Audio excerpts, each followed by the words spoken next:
Is ChatGPT not working for you today? Something went wrong, network error, or it just doesn't respond?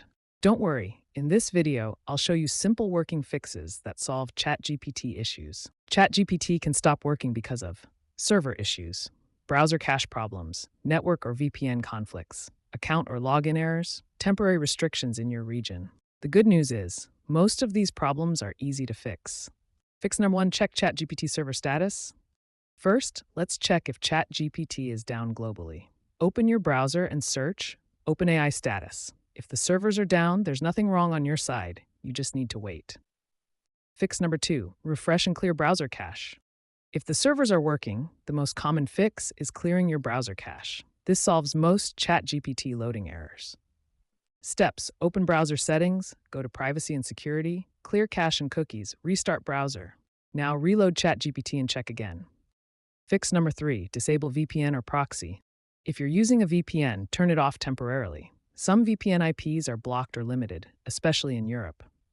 After turning it off, refresh ChatGPT. It will work normally.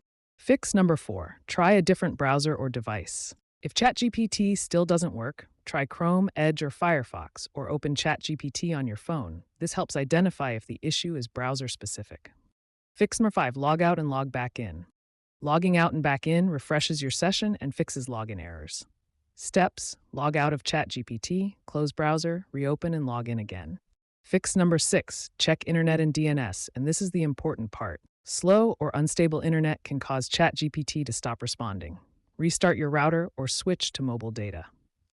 Advanced users can change DNS to Google DNS 8.8.8, Cloudflare 1.11.1. At this point, ChatGPT should be working again. Most users fix the issue with cache clearing or disabling VPN. If this video helped you, give it a like. Subscribe to Alan Tech Gurus for daily AI and tech fixes. Comment below and tell me what error you're seeing. I reply to comments.